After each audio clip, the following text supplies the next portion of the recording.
Selamat pagi ya, kita bersama lagi dalam Ruang Bicara yang dibawakan kepada anda seperti biasalah di Bernama TV. Dan pastinya lah hari ini juga kita memilih satu lagi topik yang cukup penting sebenarnya untuk kita sembang-sembang bersama seorang tetamu yang cukup istimewa yang sudah pun berada di studio Ruang Bicara ini bersama dengan saya. Baiklah, topik yang kita pilih hari ini di Ruang Bicara ialah COVID-19, peranan dan penugasan Angkatan Pertahanan Awam. Dan tetamu yang sudah pun ada bersama dengan saya di studio Ruang Bicara ini, kita ingin mengucapkan terima kasih dan juga selamat datang kepada yang berbahagia Tuan Haji Nur Hafifi Ismail yang merupakan Timbalan Ketua Pesuruhjaya Operasi Angkatan Pertahanan Awam Malaysia. Jadi apa khabar Tuan Haji? Ya, baik, alhamdulillah. Sehat, ya? Terima kasih. Okey, ini satu topik yang saya kira cukup penting sebenarnya Tuan Haji untuk kita kongsi bersama. Dan sekiranya anda yang sedang bersama kami ketika ini juga ingin berkongsi pandangan, pendapat ataupun bertanya apa saja berkaitan dengan topik yang kita pilih hari ini, jangan lupa kami juga menyediakan dua talian seperti biasalah kepada anda di 0320 594624 dan juga 0320 594625. Dan seperti biasa jugalah anda boleh mengikuti kami secara live di FB @Bernama TV. Baiklah, satu persoalan yang menarik sebenarnya macam saya sebut tadi Tuan Haji, bila kita bercakap tentang wabak COVID-19, masih lagi berada pada situasi ataupun kedudukan yang masih lagi memerlukan perhatian yang serius daripada semua pihak. Dan sesungguhnya lah apa yang dilakukan oleh Angkatan Pertahanan Awam khususnya anda juga merupakan mereka yang berada di barisan depan sebenarnya ataupun frontliner bersama-sama dengan kaki tangan di Kementerian Kesihatan Malaysia, polis, ATM dan sebagainya. Dan saya teringat apa yang selalu kami sebut sebenarnya. Kita boleh menganggap bahawa peranan yang dimainkan oleh Angkatan Pertahanan Awam juga merupakan cukup penting sebenarnya untuk kita beri perhatian. Dan seperti apa yang disebut oleh Yang Amat Berhormat Perdana Menteri, anda juga sebenarnya boleh dianggap sebagai the unsung heroes ataupun wira-wira yang tidak didendangkan. Tapi malam ini kita nak tahu lebih mendalam lagi lah tentang peranan yang dimainkan oleh Angkatan Pertahanan Awam ini berkaitan dengan wabak COVID-19. Tetapi sebelum itu barangkali menarik jugalah Tuan Haji, kita kongsikan dulu tentang latar belakang bila kita bercakap tentang Angkatan Pertahanan Awam itu sendiri Tuan Haji. Silakan. Terima kasih sekali ya. Terlebih dahulu saya ucapkan terima kasih lah kepada pihak bernama yang menjemput saya untuk sama-sama kita berkongsi maklumat mengenai dengan apa yang sedang menjadi topik perbualan semua orang, bukan saja di Malaysia tetapi juga seluruh dunia. Seluruh dunia. Jadi kita di Angkatan Pertahanan Awam juga memainkan peranan yang agak penting dalam menyekat penularan wabak COVID-19. Dulu tahun 2019 kita bagi coronavirus kan. Tapi WHO telah pun menukar panggil kepada COVID-19. Jadi pelibatan APM dalam menangani penularan COVID-19 ni saya boleh kata sebagai frontliner lah. Sebabnya kita merupakan sekretariat pengurusan bencana di peringkat negeri dan juga di peringkat daerah. Jadi dan dalam perundangan pun kalau kita mengikut kepada Akta Angkatan Pertahanan Awam 1951 iaitu Akta 221, memang kalau bersabit dengan apa juga keselamatan nyawa dan harta benda penduduk awam ni menjadi tanggungjawab Angkatan Pertahanan Awam Malaysia. Sama ada kecemasan ke, bencana ke ataupun peperangan. Jadi dalam hal ini kita pernah suatu masa dulu membantu pihak Kementerian Kesihatan juga dalam menangani SARS, MERS-CoV, Japanese Encephalitis kan, JE itu. Dan pada kali ini lebih hebat lagi lah, sebabnya bukan saja di Malaysia tetapi seluruh dunia wabak ini menular dengan angka kematian yang sangat-sangat besar lah di separuh negara. Tetapi kita di Malaysia alhamdulillah, mungkin kerana rakyat kita juga patuh kepada arahan kerajaan, dan kita nampak memang banyak penurunan yang ketara lah sejak 4-5 hari kebelakangan ini. Betul. Angka menurun yang aktif pun bawah daripada 100. Dan kalau kita lihat angka yang sembuh pun 103 pada hari ini. Ini menunjukkan bahawa potensi untuk mendatarkan graf bagi yang meningkat kes-kes positif mungkin boleh kita bendung dengan patuhnya rakyat kita kepada arahan-arahan dari semasa ke semasa yang dikeluarkan oleh pihak kerajaan, terutamanya arahan PKP itu sendiri. Arahan PKP kita sendiri. Sekarang ni kita dah masuk dalam fasa PKP 3 dah. Ya, betul. Dan kita nampak trend tu memang ada sedikit membantu. Tapi walau bagaimanapun, kita macam mana yang Amat Berhormat Perdana Menteri beritahu, kita tidak boleh selesa dengan keadaan yang begitu. Kita mesti terus berusaha untuk menghentikan atau menyekat penularan ini. Maknanya kita kena putuskan rantaian tu supaya ini tidak merebak kepada orang lain ataupun kita tidak dijangkiti. Sebab itu kita suruh duduk di rumah.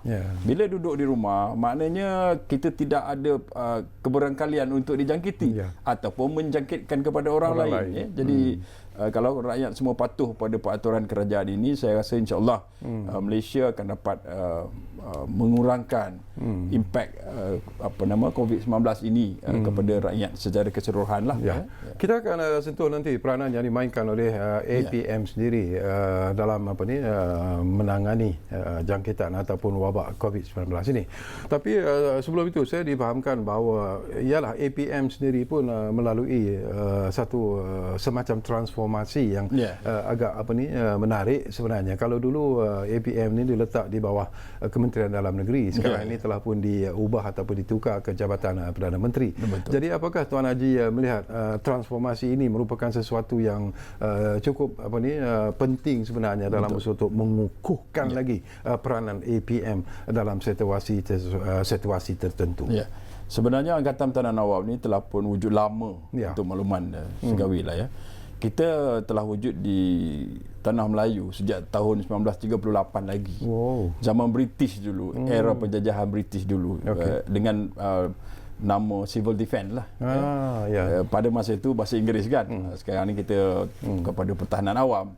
Dan pada ketika itu memang peranan kita penting sebab negara pada ketika itu Malaya menghadapi peperangan dunia kedua.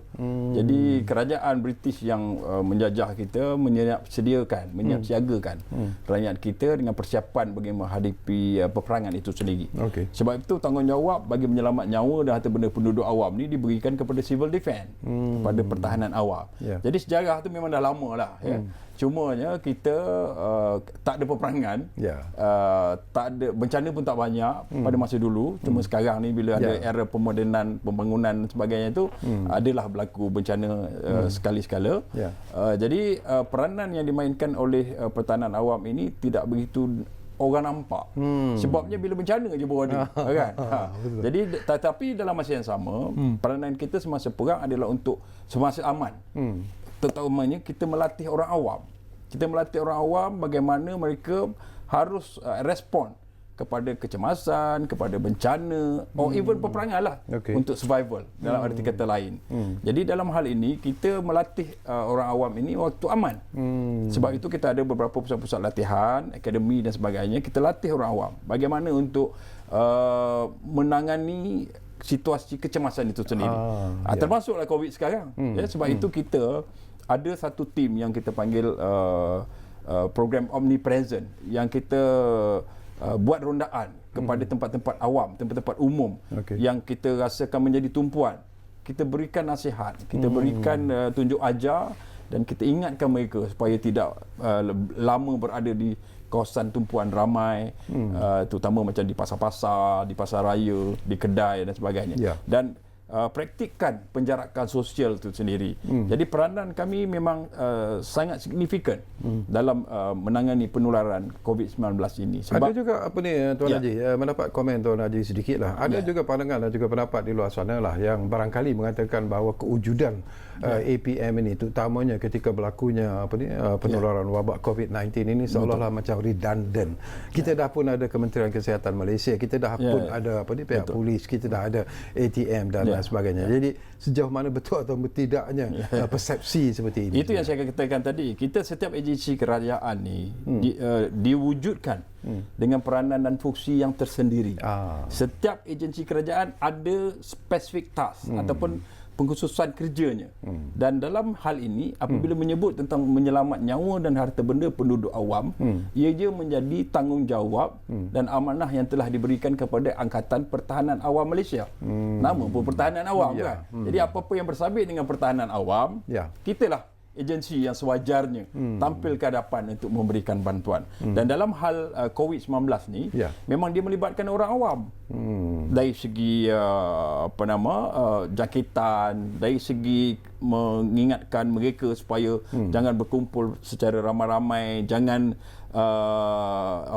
kita berhimpun dan sebagainya, patuh kepada PKP kerajaan dan sebagainya. Itu peranan yang seharusnya dimainkan oleh Angkatan Pertahanan Awam untuk memberikan ingatan kepada mereka. Dan dalam isu COVID-19 ini, Angkatan Pertahanan Awam merupakan sekretariat utama yang menjaga semua pusat-pusat kuarantin di seluruh negara. Kita ada 196 pusat kuarantin yang dijaga, diurus tadbir, diselenggara, dan diberikan bekalan makan minumnya kepada penghuni-penghuni yang kita panggil sebagai person under surveillance tu, yang di bawah pengawasan kami. Kita yang menjaga mereka. Jadi itulah saya katakan tadi betapa signifikannya Angkatan Pertahanan Awam ini dalam menangani penularan wabak COVID-19 ini. Saya nak berkongsi pengalaman daripada Tuan Haji Dara Karakan dalam APM lah.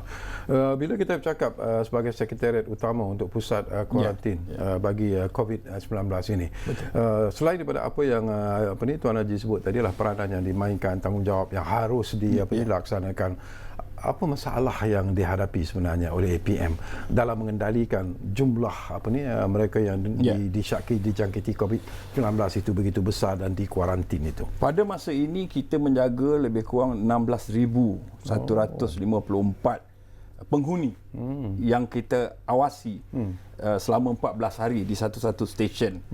Dan ini adalah untuk memastikan bahawa mereka ini yang kita kuarantinkan ini tidak mempunyai gejala positif COVID.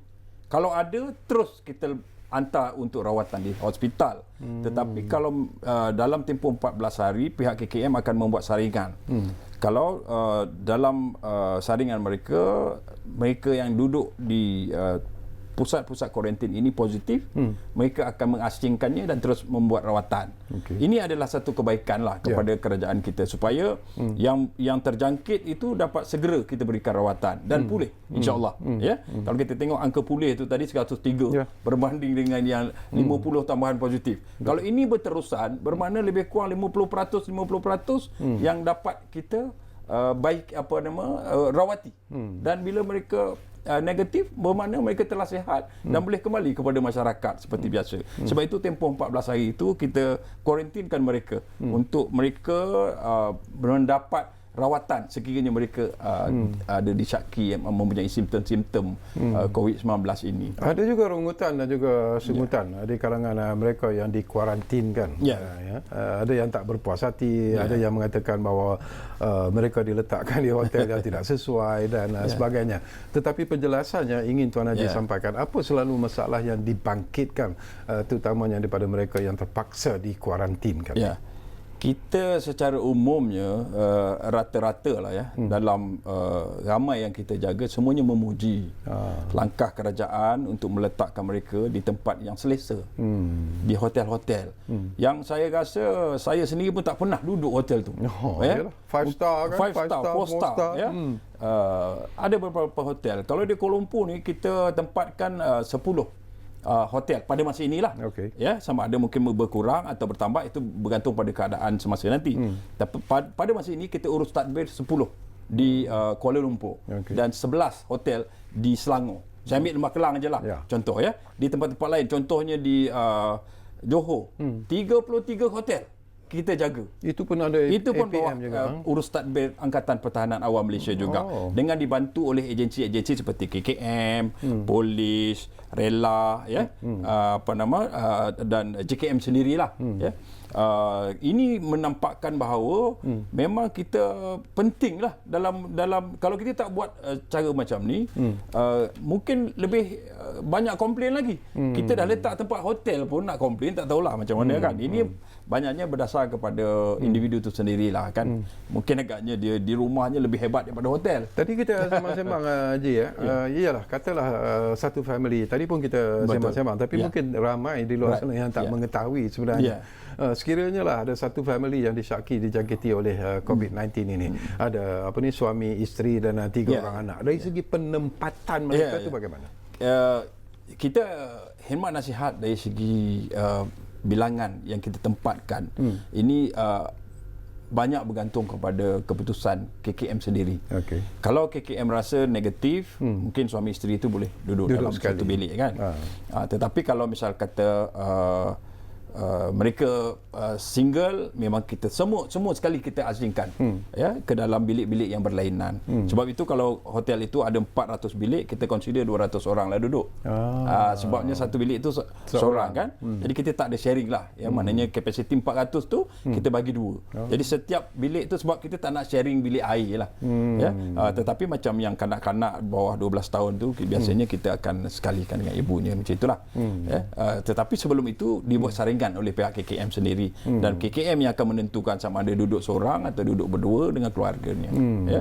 Biasanya kanak-kanak ni perlu pengawasan ibu bapa kan. Ya, dan lain-lain tu memang kita asing-asingkanlah. Jadi maknanya dalam tempoh 14 hari itu mereka duduk di dalam hotel yang saya rasa cukup selesa. Cukup selesa. Nak kata mewah tu tak adalah macam mana pun kan. Tetapi memang dah selesa lah.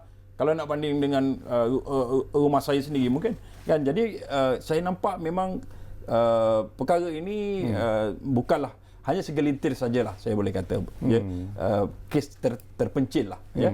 Bukan kata menyeluruh semua yang datang tu komplain dan sebagainya. Sebabnya di waktu mereka nak keluar, contohnya selepas hari yang ke-14 biasanya pihak KKM akan membuat saringan 3 hari sebelum mereka mencapai hari yang ke-14 tu, mana hari yang ke-10 ataupun 9 tu pihak KKM telah pun membuat saringan akhir. Dan kalau didapati negatif, mereka akan dilepaskan lah, maknanya pada hari yang hari yang ke-15 lah. Ya. Dan pada masa itu mereka sangat-sangat bersyukur, mengucapkan terima kasih kepada kami yang menjaga mereka dengan baik sekali. Ini satu pujian pada kerajaan lah. Betul. Yang telah memutuskan bahawa kita menggunakan tempat yang selesa bagi mereka ya, dalam tempoh 14 hari. Mereka pun tahu bila dia dikuarantinkan, mereka ini perlu akur kepada arahan. Makanan pun kita hantar ke bilik, tapi letak luar bilik lah. Mereka akan mengambilnya dan makannya lah di dalam itu. Pergerakan mereka memang terbatas, kita kawal supaya tidak ada jangkitan kepada jiran sebelah bilik dan sebagainya lah. Bila Tuan Haji sebut tentang pergerakan yang terkawal, ini pun menarik jugalah bila kerajaan juga mengkategorikan walaupun kita ada PKP, tapi ada lagi satu yang dipanggil Perintah Kawalan Pergerakan Diperketatkan ataupun PKPD itu. Jadi peranan yang dimainkan ataupun penugasan APM macam mana di kawasan ini? Di PKPD ni dia kawasannya agak meluas lah ya. Contohnya macam di Simpang Rengkang, PKPD yang pertama kita kan. Kemudian tu yang keduanya di Ulu Langat, di kampus Sungai Lui tu, Batu 21 sampai Batu 24 tu. Ia merupakan satu kawasan yang besar. PKPD ni kita perketatkan pergerakan tu. Maknanya tak ada orang masuk dan tak ada orang keluar. Ini memang wajib lah ya. Sebab apa? Kita nak mengekang penularan daripada kalangan mereka yang terjangkit dan sebagainya lah. Dan di situ kita memang berhati-hati dari segi memberikan bekalan makanan kepada hotspot tu tadilah, red zone kita panggil kan. Dan kalau sekiranya mereka perlu membekalkan makanan kepada mereka yang disyaki positif ini, pakaian kelengkapan perlindungan diri itu mestilah lengkap. Ya, maknanya kita pakai PPE yang lengkap, termasuk head cover, shoe cover semua, dengan Tyvek suit yang macam robot yang putih semua tu, kan? Yang itu sebabnya dengan face shield untuk mengelakkan terjangkit kepada petugas frontliner kita lah. Sebab itu setakat ini alhamdulillah lah APM setakat ini masih dapat menjaga supaya anggota-anggota kami tidak terjangkit lah, disebabkan peraturan PPE yang sangat ketat bila kita berdepan dengan kawasan-kawasan yang merah ni tadi ya. Kita akan sambung lagi apa ni Tuan Haji, tapi seperti biasalah kita diarah untuk berehat dulu buat seketika, tapi sebelum kita berehat kita ambil dulu satu panggilan yang ada di talian. Ridwan dari Pulau Pinang sudah pun bersiap sedia di talian kami sekarang ini. Assalamualaikum Tuan. Ya, Waalaikumsalam. Salam. Ya. Ya, Assalamualaikum. Ya. Silakan Ridwan. Hello, Assalamualaikum. Cik Sekali dan ahli panel. Waalaikumsalam. Okey, sekarang saya sebut beberapa mengenai kebajikan lah. Tumpu kepada Elon lah. Adakah Elon RM200 bulan diberikan kepada petugas barisan hadapan? Bapak kita tengok sekarang penjawat awam yang berjawatan tetap saja diberikan. Saya minta dia dipeluaskan pada anggota keseluruhan yang bergaji harian. Itu saya minta komen daripada ahli panel lah. Kemudian jaminan keselamatan. Kita tengok APM tugas seperti rela tugas pasal COVID-19. Bagaimana untuk jaminan keselamatan kepada mereka ni supaya tidak berlaku kejadian seperti di Kuil Sri Muhammad Rahman Adi. Kemudian rukun negara, kita tengok pada segi rukun negara, iaitu isu kesopanan kesudahan. Sepertinya catat lakon negara, kebanyakan petugas APM sukarelawan dia taraf rendah.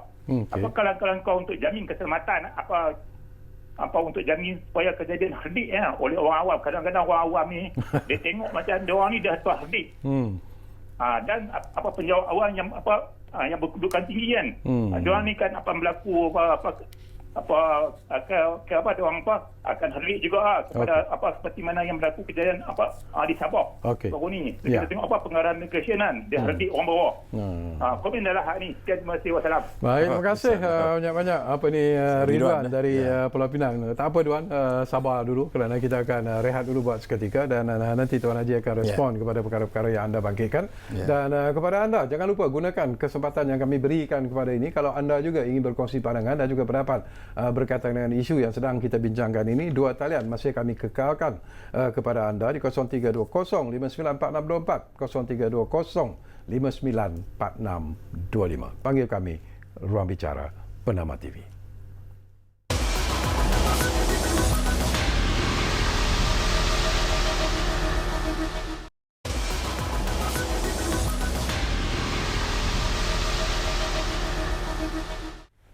Okey, kita kembali semula ke ruang bicara ini. Masih lagi bercakap tentang COVID-19, peranan dan penugasan Angkatan Pertahanan Awam, dan kita masih lagi bersama dengan timbalan Ketua Pesuruhjaya Operasi Angkatan Pertahanan Awam Malaysia, iaitu yang berbahagia Tuan Haji Nur Hafifi Ismail.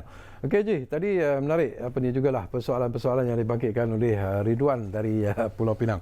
Mungkin boleh mendapat respon sewajarnya daripada Tuan Haji. Terima kasih. Sekawi tadi Cik Ridwan daripada Pulau Pinang ada bercakap tentang allowance. Kami penjawat awam yang tetap ni memang telah diputuskan oleh pihak kerajaan. Mana-mana frontliner yang terlibat secara langsung dengan mencegah penularan wabak COVID-19 ni memang telah pun diputuskan untuk diberikan allowance khas sebanyak RM200 sebulan. Tetapi bagi sukarelawan, sebenarnya di APM pun kita sedang berusaha lah untuk mendapatkan kelulusan, dipanjangkan allowance ini kepada sukarelawan kami lah. Macam rela pun sama juga, dia pun ada sukarelawan kan. Jadi kita buat permohonan ini adalah untuk membolehkan mereka yang dari kalangan sukarelawan ini juga mendapat allowance yang sama dari segi penugasan. Sebabnya memang dalam keadaan insiden yang besar yang berlaku sekarang ni, memang kita memerlukan tenaga kerja tambahan yang ramai. Kita pastikan mereka juga mendapat imbuhan yang sama lah bersama dengan pegawai-pegawai tetap yang melaksanakan tugas. Mereka yang kita pilih dan kita panggil ni bukanlah kata peringkat rendah. Ada di kalangan mereka juga ya, untuk makluman lah. Tadi saya ada dengar cakap kata mereka ni peringkat rendah, akan diherdik oleh pegawai atasan dan sebagainya. Tak berlaku sebenarnya. Tidak berlaku sebenarnya perkara ini. Malahan pegawai-pegawai kami daripada kalangan sukarelawan adalah datang daripada golongan profesional. Ada yang doktor pun, ada by profession pun jururawat, tetapi menyarung baju biru sama macam kami, ya, melaksanakan tugas-tugas engineer contohnya kan. Pelakon, pengarah pun Yes, ada kan. artis, selebriti semua kita ada. Ya. Tapi banyak orang tak tahu bila pakai macam ni sukarelawan je kita pandang rendah. Sebenarnya mereka ni profesional dalam bidang masing-masing. Betul. Dia ada kepakaran dia. Ya. Dan kita telah pun melatih mereka sebelum mereka boleh melaksanakan apa-apa tugas di bawah. Sebab kita tahu tugas itu ada risiko. Jadi kita mesti latih mereka. Bila sebut latihan tu berapa lama latihan itu sebenarnya? Dia ada pelbagai peringkat ya. Dan kita yang paling asas sekali latihan asas kita lah. Kemudian ada latihan lanjutan, latihan tambahan, ada yang optional. Dan latihan kepakaran pun ada macam scuba diving ya, dan juga apa nama confined space rescue, macam-macam lah. Begitu juga medical.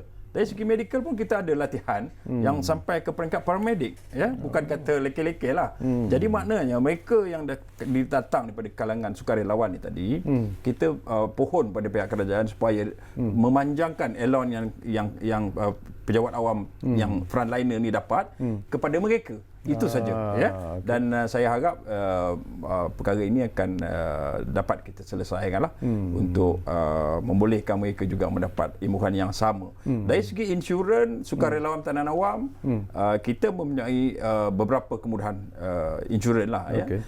Kalau insurans persendirian tu, APM menetapkan semua anggota pertahanan awam mempunyai insurans kelompok yang diuruskan oleh Angkatan Pertahanan Awam Malaysia dibayar sendiri. oleh APM. Yes. Begitu juga dengan kalau sekiranya berlaku kepada anggota kita sewaktu melaksanakan tugas dan sebagainya, ia termaktub di bawah tabung amanah perwira negara tu ya, tapan dipanggil in short kan, tapan, dan mereka akan mendapat imbuhan yang sewajarnya lah daripada pihak kerajaan, sebab kami agensi kerajaan kan. Jadi kalau sukarelawan kami tercedera, kemalangan dan sebagainya, pihak kerajaan akan campur tangan dalam memberikan kebajikan kepada mereka. Okey, itu tentang akhir sekali tentang sikap orang awam yang mungkin ialah kadang-kadang susah nak kawal juga perangai individu ni kan. Jadi ialah pendirian APM dalam persoalan ini, Ji. Kita nasihatkan kepada orang awam kan supaya akur kepada perintah kerajaan lah ya. Kalau kita nampak dalam PKP 3 ini dapat kita kurangkan pertambahan yang positif ya, maka saya rasa tak perlu sambung dah PKP ni. Ya, betul. Tetapi kalau trend itu meningkat, mungkin kerajaan akan membuat keputusan yang lain. Sebab itu bagi memutuskan rantaian ini tadi, kita memerlukan kerjasama daripada semua golongan masyarakat dan rakyat yang setia kepada negara ini, supaya mereka terus menjaga diri. Ada tak sikap sebahagian daripada masyarakat atau individu yang mungkin tak puas hati dengan APM, marah kepada APM, kutuk dan sebagainya, Ji? Itu kita tak dapat elak lah. Bukan saja kepada APM, kepada polis pun dia buat. tentera kan. Semua kita biasa dah dengan kerenah manusia yang pelbagai ragam ni kan. Tetapi kita dalam melaksanakan tanggungjawab dan amanah ni, kita terpaksa melaksanakan dengan sehabis baik mungkin lah ya. Dan saya suka menasihatkan kepada anggota-anggota Angkatan Pertahanan Awam di bawah sana yang menjadi barisan hadapan ni, perlu banyak bersabarlah ya. Bersabar dan laksanakanlah tugas dengan sebaik mungkin, jaga amanah ya. Dan bila kita kerja secara ikhlas, insya-Allah kita akan mendapat ganjarannya ya. Kalau tak di dunia pun insya-Allah di akhirat nantilah. Betul. Sebab itu yang paling penting. Alhamdulillah. Okey, Ji, kita juga nak kongsi tentang, ialah kita tahu bahawa banyak sumbangan yang diterima dari pelbagai pihak NGO dan sebagainya, marah daripada luar negara pun ada yang memberi sumbangan dan sebagainya. Bagaimana APM pula menguruskan sumbangan-sumbangan yang diterima daripada pihak luar ini untuk didistribusikan kepada mereka yang berhak untuk mendapatkannya? Sebenarnya kerajaan telah memutuskan bahawa segala bentuk sumbangan yang masuk sama ada dalam atau luar negara diuruskan oleh Jabatan Kebajikan Masyarakat. Tetapi Jabatan Kebajikan Masyarakat juga menetapkan syarat-syarat bagi mereka yang ingin menyumbang. Contohnya kan, contohnya macam barang-barang kering, ya, barang-barang yang dah siap dimasak ataupun telah dipaketkan, ya.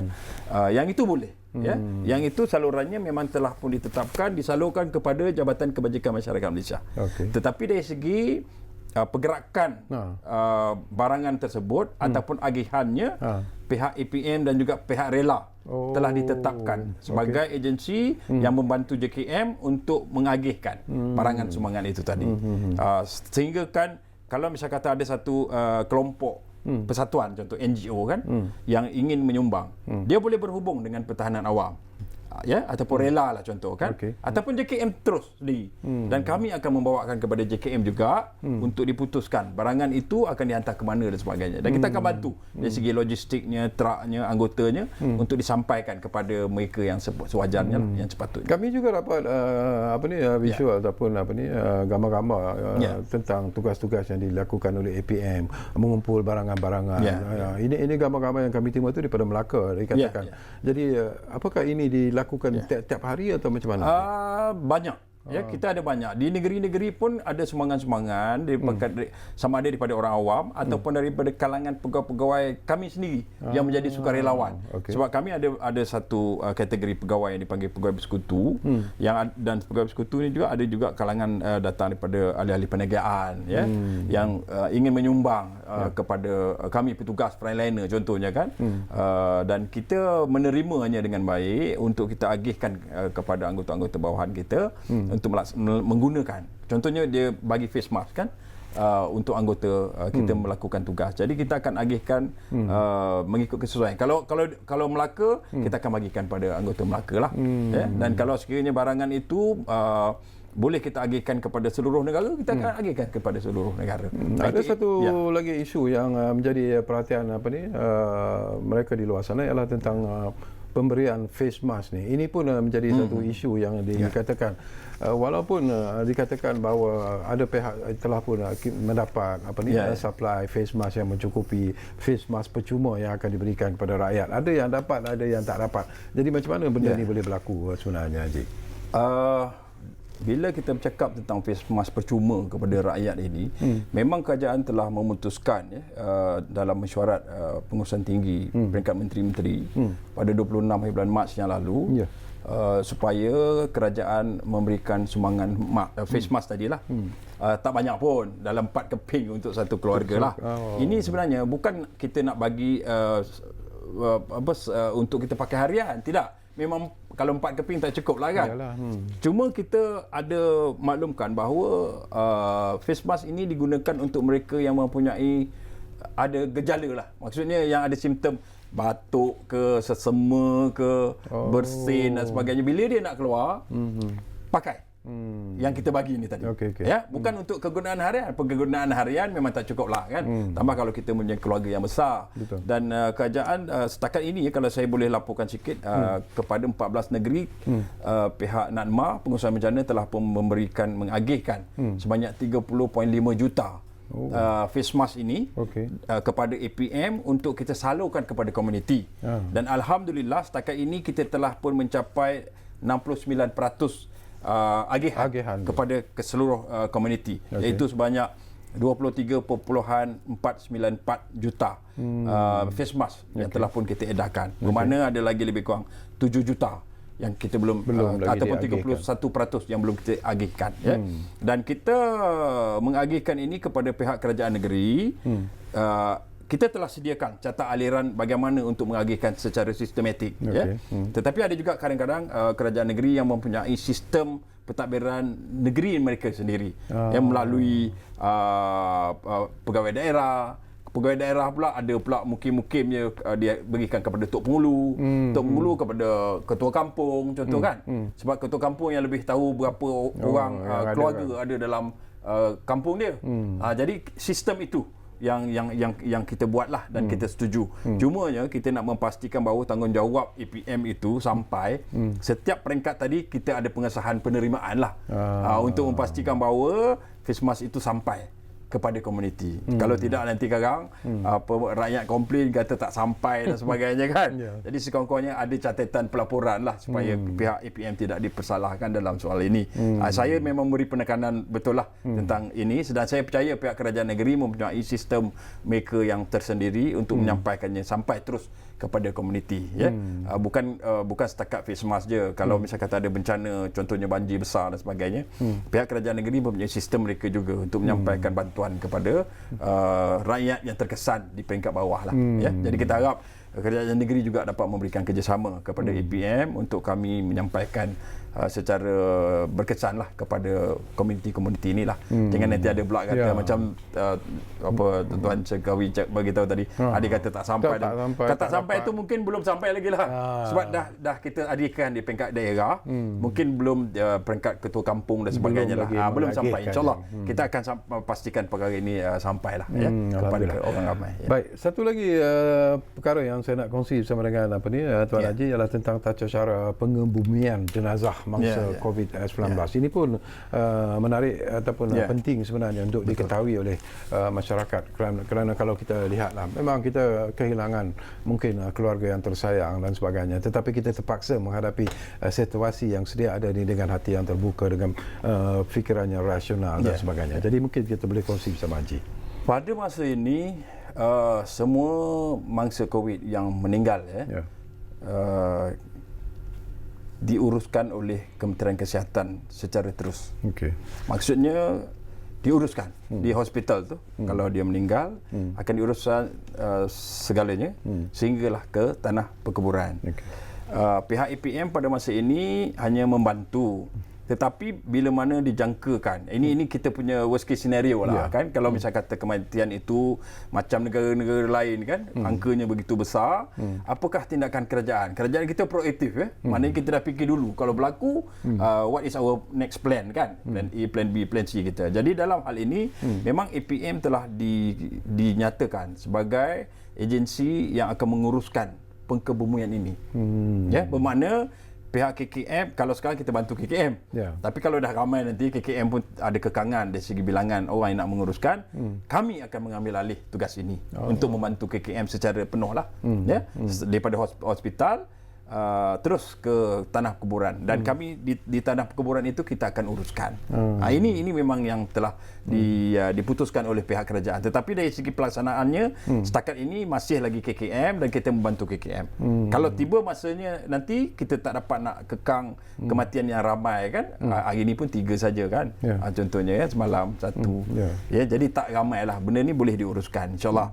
Tapi kalau misalnya kata ramai macam apa yang berlaku di negara-negara lain, kita tak naklah perkara ini tidak dapat diuruskan dengan baik. Jadi kita telah mengambil langkah proaktif untuk membantu kerajaan supaya kalau berlaku pengkebumian beramai-ramai, kita ada dipanggil kalau dalam civil defense ni mass casualty management, pengurusan jenazah beramai-ramai. Kalau perang dan sebagainya dah tentulah mayat ramai bergelipangan dan sebagainya kan. Civil defense, pertahanan awam lah yang akan membantu dan menguruskan jenazah-jenazah ini tadi. Tak kiralah apa agama, apa kaum sekalipun. Sebab atas konsep itulah tanggungjawab ini telah diserahkan kepada pertahanan awam sekiranya berlaku. Okey, jelas. Satu lagi yang ingin saya tahu daripada Tuan Haji lah, dan mungkin penonton juga ingin tahu. Sekarang ini apa yang dilakukan dipanggil sebagai proses ataupun programnya cemar, iaitu membuat semburan, pembersihan dan sebagainya. Apakah pihak APM juga terlibat dalam proses ini, Haji? Kita membantu secara minimal lah dari segi proses nyah cemar ni.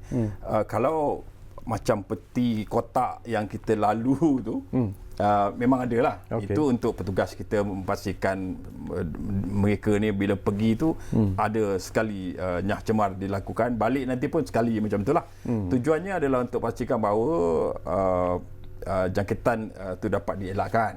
Tetapi untuk membuat perkara ini secara terbuka di luar, kita membantu pihak KPKT lah dalam perkara ini, sebab tanggungjawab itu telah diberikan kepada kerajaan tempatan.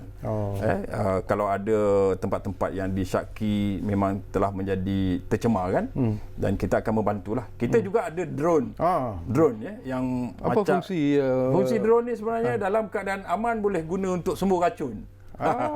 Sembuh racun, sembuh baju. Tapi dalam keadaan COVID ni, kalau kita nak disinfect mana-mana kawasan, nyah cemar kawasan-kawasan yang dah tercemar, kita boleh juga gunakan drone yang sama. Drone yang sama. Cuma bahan tu dia boleh bawa lebih kurang 26 liter air yang dicampurkan dengan disinfektan tu kan.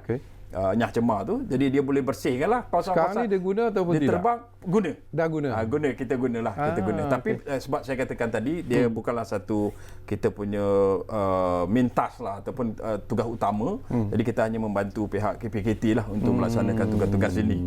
Di mana yang bersesuaian lah kan. Okey Ji, kita akan berehat buat kali terakhir dan kepada anda jangan ke mana-mana. Kembali semula sebentar saja lagi bersama kami secara langsung Ruang Bicara yang kami bawakan kepada anda. Tentunya lah mana lagi kalau bukan Bernama TV. Kita jumpa lagi selepas ini.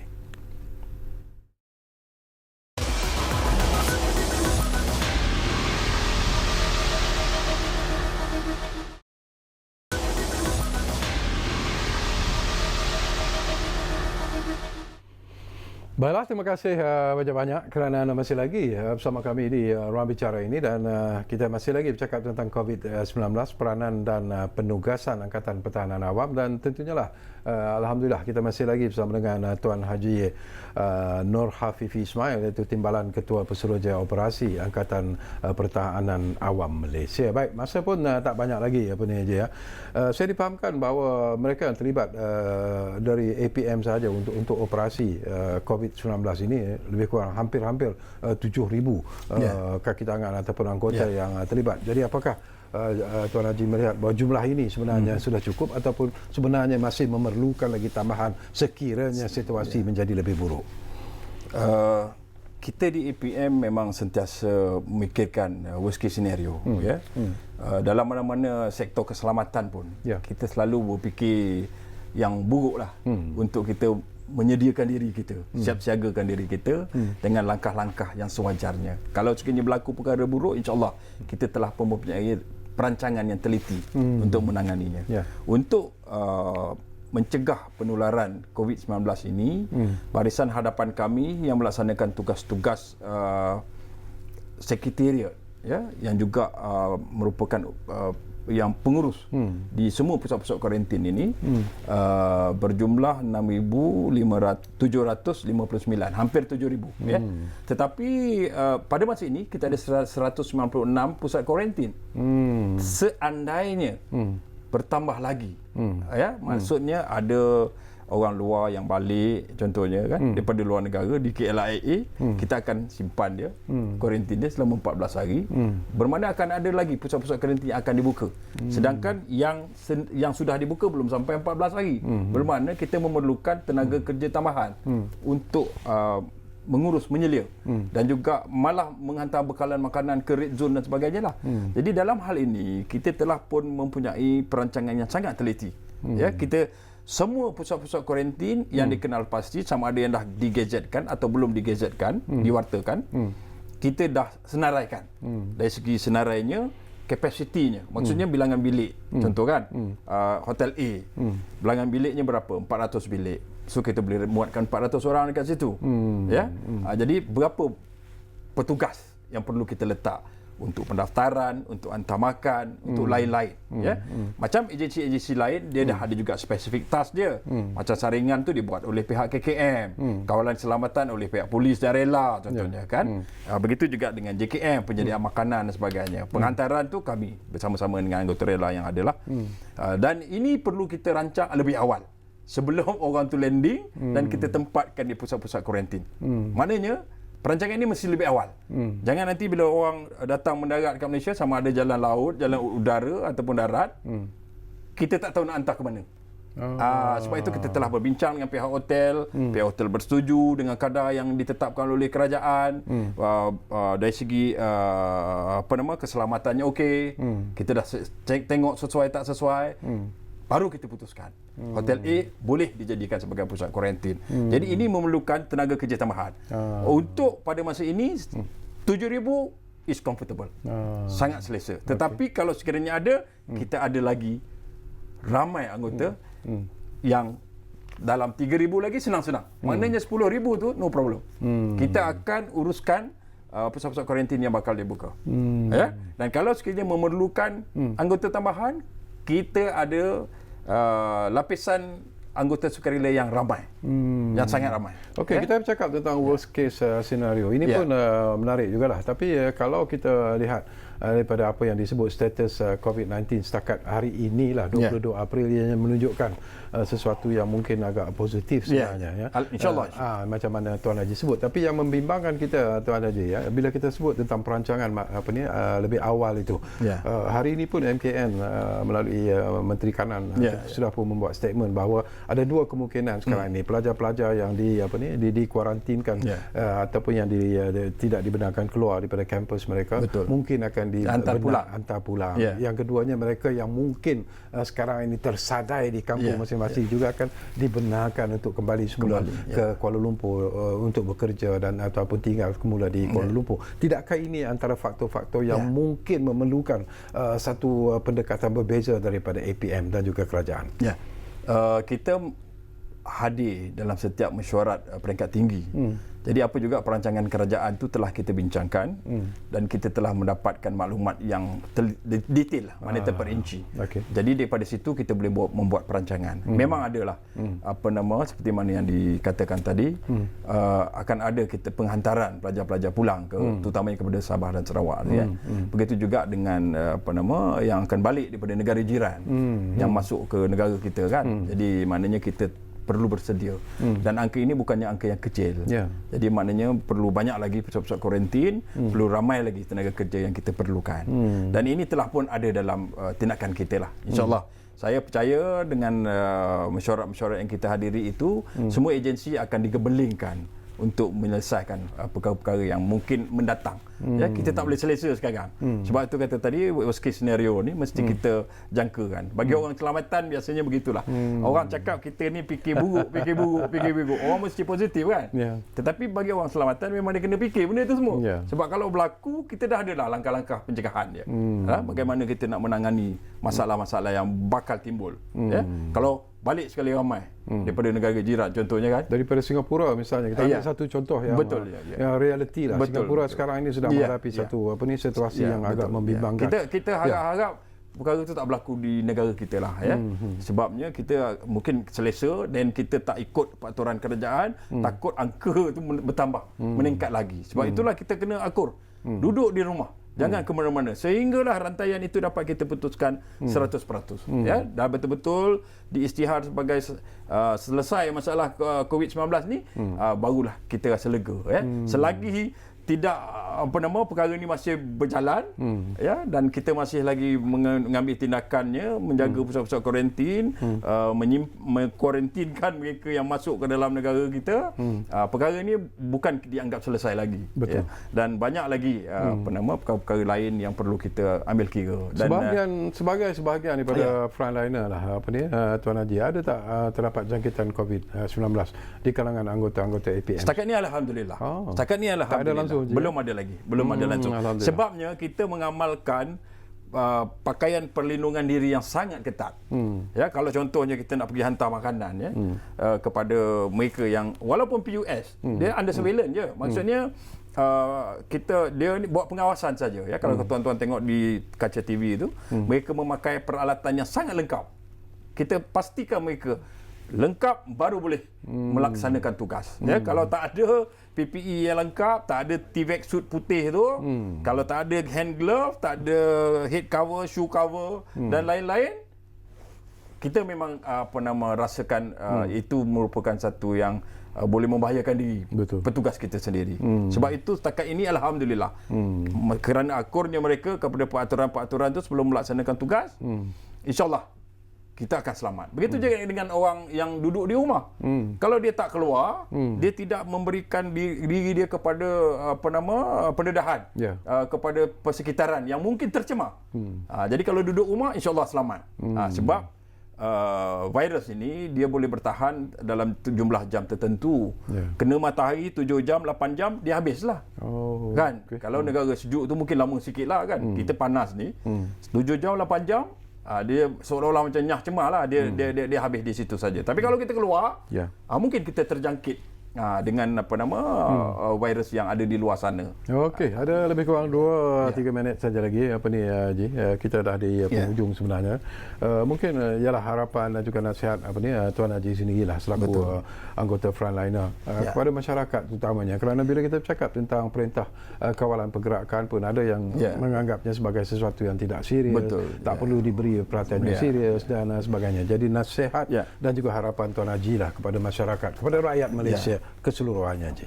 Saya bagi pihak petugas lah frontliner khususnya Angkatan Pertahanan Awam Malaysia mengucapkan berbanyak-banyak terima kasih kepada rakyat yang patuh kepada arahan PKP kerajaan ini. Sebabnya saya kata begitu, dalam tempoh PKP 1, PKP 2, PKP 3 mereka masih duduk di rumah.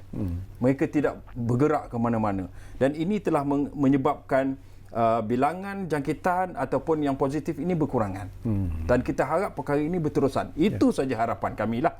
Supaya kami di pihak Barisan Hadapan ini dapat melaksanakan tugas dengan senang hati. Kalau ada yang degil, tidak patuh kepada peraturan, keluar beramai-ramai membuat perhimpunan kenduri kendara macam biasa, kita khawatir angka itu akan meningkat lagi. Sebab itu kalau boleh, memang saya harap sangatlah. Kalau tak perlu keluar, jangan keluar. Duduk di rumah. Kalaupun perlu untuk membeli barangan keperluan di pasar dan sebagainya, biarlah satu je, ketua keluarga lah yang pergi untuk membeli barangan itu, bawa balik. Itu je. Jangan sampai 2-3 orang ataupun ini. Dan perkara ini pun tidak dibenarkan. Pada masa PKP 3 ini, kawalan agak ketat. Dalam menghadapi situasi ini Tuan Haji, di penghujung ni kita nak nak sambut Ramadan beberapa hari saja lagi dan selepas tu hari raya. Jadi ini mungkin sesuatu yang luar biasa sekarang terpaksa dihadapi oleh umat Islam. Jadi nasihat anda juga kepada umat Islam lah. Kepada mereka terutamanya umat Islam yang akan menjalani bulan Ramadan kita nanti, saya rasa tak adalah masalah mana sangat. Kalau nak membeli barangan tu, kita beli barangan macam biasalah. Boleh beli keperluan ini, tetapi macam saya katakan tadi, sekiranya perlu keluar, kalau tak perlu jangan keluar. Sebab kita tak nak ramai di pasar raya tu. Kalau ada pun katalah terserempak dengan agak bilangan yang agak ramai sikit, saya percaya pihak security di pasar raya itu pun akan mematuhi peraturan. Satu, dia akan cek kita punya body temperature tu, tembak dahi kita dengan gun thermometer tu, suhu badan tu. Kalau tak sihat, dia akan tak bagi masuk lah. Satu. Dan nak masuk pun seorang-seorang. Dia tak boleh dengan pasangan, suami isteri ke, anak beranak, tak boleh.